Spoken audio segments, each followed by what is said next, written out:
Hello guys, welcome to my channel. ఈరోజు recipe ఒక simple and tasty recipe. ఇది ఒకసారి ట్రై చేయండి, పక్కాగా మీకు నచ్చేస్తుంది. ఒక ప్యాన్లో ఆయిల్ హీట్ చేసుకొని 3 eggs బ్రేక్ చేసుకొని వేసుకోవాలి. దాంట్లో కొంచెం సాల్ట్ యాడ్ చేసుకొని మంచిగా ఫ్రై చేసుకొని పక్కకు తీసుకోవాలి. సేమ్ ప్యాన్లో తాలింపు దినుసులు, ఉల్లిపాయ, పచ్చిమిర్చి, సాల్ట్, పసుపు యాడ్ చేసుకొని ఫ్రై చేసుకోవాలి. ఆనియన్స్ గోల్డెన్ కలర్లోకి వచ్చాక అల్లం వెల్లుల్లి పేస్ట్ యాడ్ చేసుకోవాలి.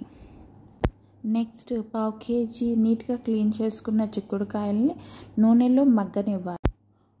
ఒక 10 minutes తర్వాత మూత ఓపెన్ చేసి అందులో టమాటో, వాటర్ అండ్ కారం కూడా యాడ్ చేసి కుక్ చేసుకోవాలి. కూర ఉడికాక మనం ముందుగా తీసిపెట్టిన ఎగ్స్ని, కరివేపాకు, కొత్తిమీర, కొంచెం మసాలా యాడ్ చేసుకొని ఇంకొంచెం సేపు స్టవ్ మీద ఉంచాలి. ఫైనల్గా టేస్ట్ చూసి ఇంకేమైనా సరిపోతే సాల్ట్ అడ్జస్ట్ చేసుకొని స్టవ్ ఆఫ్ చేసేయడమే. ఇది చపాతీలోకి, రైస్లోకి చాలా బాగుంటుంది.